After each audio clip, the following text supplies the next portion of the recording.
In the previous class, we were discussing about the second topic, and it was nationalism in 18th century Europe. In it, we were discussing about the case of Austria-Hungary and the role of aristocrats.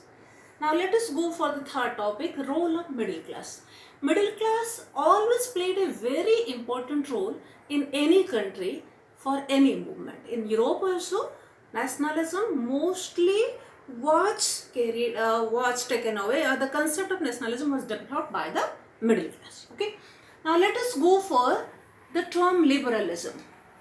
We will discuss about liberalism. Now liberalism, as you know, the term means freedom. Here labor means free. It has been taken from the Latin word. And when we will discuss this topic, we will discuss two topics: political liberalism and economic liberalism.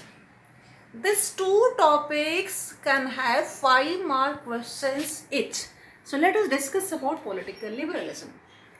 Politically, liberalism was meant freedom of individual and equality. So for the middle class, what was liberalism meant? Freedom and equality. And they wanted a government by consent. Matlab government should be by the opinion of people. They also wanted universal suffrage. You know the meaning of universal suffrage means universal voting right. But throughout 19th century, only propertied section means the rich people. And that also the rich men only, not women. They got voting rights. Women and poor men did not get voting rights. So throughout 19th century, there were movement for political rights. So this was about political liberalism. Now let us discuss about economic liberalism. What do you mean by economic liberalism? Freedom in the field of economy. To understand it in a better way, let us just remember it as MQ, means free flow of man, money and material. In economic terms, free flow of people, capital and goods. Okay. So let us take one example कि क्या problem था, क्या free, जैसे आजकल free movement है, countries के बीच में ट्रेड है, ऐसा था या नहीं था. To understand this we will take the example of 39 states of Germany. Germany had 39 states. How there were different systems of measurement and weight, how there were different customs barrier, that we will discuss. In 39 states of Germany, there were different customs barriers and there were different system of weights and measurements. जैसे उसको समझाने के लिए in your book दो example है. Germany के दो state Nuremberg and Hamburg है, जैसे रायपुर और बिलासपुर. उन दोनों सिटीज के बीच में 11 कस्टम्स बैरियर थे and in each customs barrier a person had to pay 5% tax. So that was creating difficulty in trade. एक और एग्जाम्पल है, हर एरिया में system of weights and measurement अलग थे. कैसे? जैसे हमारी कंट्री में, हमारी कंट्री क्या पूरे वर्ल्ड में measurement unit of cloth is metre and that unit is same. It means 1 meter is equal to 100 centimeter. But that was not there. If in men's the measurement unit would be 50 centimeter, in Milan it can be 50.5, in other city it can differ. So in each area the measurement unit differed, so it was very difficult to carry on trade. So one of the powerful states of Germany, its name was Prussia, in 1834 set up a customs union called Zollverein, Zollverein. It was a customs union. By establishing this customs union, it abolished tariff barriers. Then tariff barriers का मतलब है inside the state जितने भी taxes देना होता था वो abolish कर दिया गया. Number of currencies were reduce from 30 to 2. जैसे हमारी कंट्री में 2 करेंसी है, मेनली पेपर करेंसी और एक आपका सिल्वर कॉइन है. तो वहाँ 30 तरह की करेंसी थे जो कम करके उसको 2 करेंसी बनाया गया. Then railway network was developed. So it developed economic nationalism. It developed economic nationalism. So that was the role of Zollverein. That's why one professor whose name was Frederick List.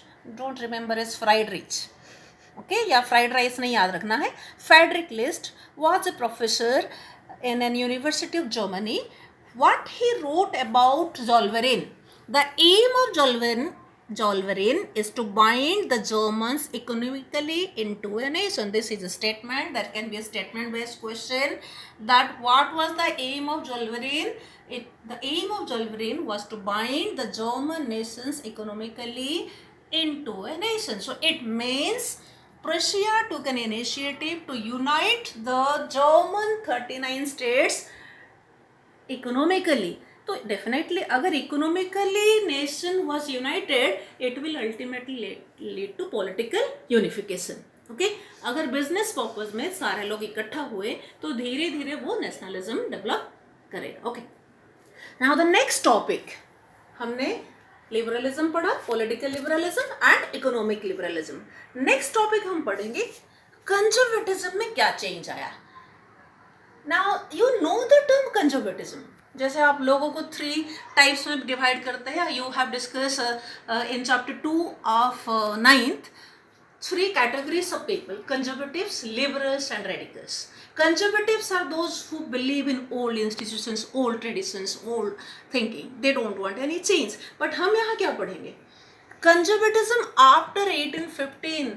Conservatives में क्या बदलाव आया 1815 के बाद. Now why the year 1815 is important? In 1815 Napoleon was defeated. Who defeated Napoleon? Napoleon was defeated by 4 powers, and the 4 powers were, okay, Austria, Britain, Prussia and Russia. Remember this 4: Austria, Britain, Prussia and Russia. So that we will discuss under Treaty of Vienna. So what the conservative regimes wanted after Napoleon was defeated, the conservative rulers realized that they have to accept modernity. They have to bring some change, otherwise their dynasty, their rule would be in danger. So what changes they wanted to bring? They focus on modernization. वो अपने system of administration में modernization introduce करने की कोशिश की. They wanted a dynamic economy. जैसे हमने economic liberalism पढ़ा, so they wanted a dynamic और फ्लेक्सिबल इकोनॉमी जहाँ ट्रेड के लिए कोई रेस्ट्रिक्शंस ना हो. They wanted a modern army, well equipped army. They wanted an efficient bureaucracy, एक ऐसा ऑफिशियल स्टाफ जो एफिशिएंट हो. And they wanted to end serfdom and feudalism. So these were the ideologies of conservatives, what they wanted to do, what change they wanted to have. और वो change लोगों की भलाई के लिए नहीं चाहते थे. They wanted to do these changes to consolidate their rule over the people. French Revolution have created fear among the people. So they wanted to consolidate their rule. So they wanted to bring some changes. Now we will discuss further. So all these 4 powers who have defeated Napoleon, they met in a place called Vienna.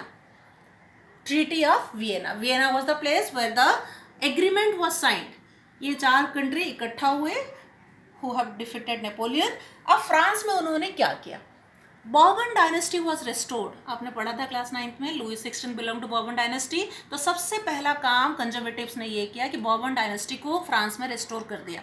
Second, Netherland and Belgium were added. अगर आप 9th में map बनाए हो तो France के north में 2 छोटे territory है, नेदरलैंड एंड बेल्जियम. दोनों को जोड़ दिया गया and they became the northern boundary of France. Genoa was given to Piedmont. Piedmont part of Italy.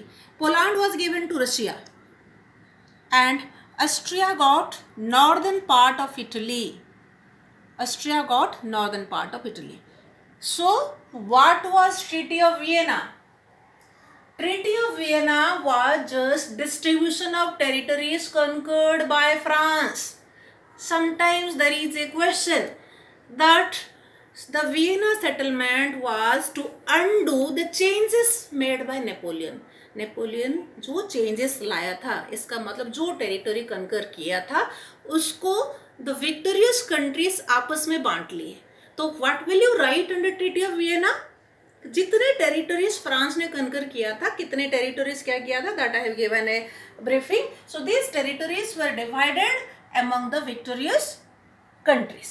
Okay, so that much you will remember under Treaty of Vienna. Now last topic is about role of revolutionaries, and among the revolutionaries in your book one specific mention is there of Giuseppe Mazzini. So we will discuss about Mazzini. Now, why there was emergence of revolutionaries in Europe? Because the conservative rulers were autocratic. They did not give any freedom to people. They exploited people. So people were dissatisfied with them. Though they brought some changes, the conservative rulers brought some changes in administration, but exploitation of people did not end. So there was a rise of secret societies. Now, what were secret societies? Those societies which were opened secretly, which were working against the exploitative rule of the monarchical form of government. So these secret societies spread in different parts of Europe, and here we have one example regarding Mazzini. Mazzini belonged to Italy. He was born in Genoa in 1807, and from his childhood, he was very much inspired by the idea of nationalism. So when he became young, he formed two secret societies. One was Young Italy, it was formed in Marseille of France. Another was Young Europe, it was formed in Berne. Okay? He created terror among the aristocratic people. He created terror among the monarchs of Europe. So, Metternich, now who was Metternich? Metternich hosted the Treaty of Vienna. He was the Duke of Austria. याद करो, याद रखना है आपको. Austria was a part in defeating Napoleon. तो Austria का जो Duke था उसका नाम था ड्यूक मेटरनिक. ठीक है, ऑस्ट्रिया का आप बोल सकते हो chancellor. Now the Austrian chancellor called Mazzini as the most dangerous enemy of their social order. There is a statement in page number 12. Who was considered as the most dangerous enemy of the monarchical form of government? It was Mazzini. And this statement was given by Duke Metternich of Austria. So this much in topic 2. Remember this much until we start the next class. So we have completed the 6 topics today. Political liberalism, economic liberalism, conservatism after 1815. Okay. And then we discuss about Zollverein, the customs union in Prussia. Then we discuss about Treaty of Vienna in 1815, and the last topic we will discuss about role of revolutionaries, and it will discuss about Mazzini. Thank you.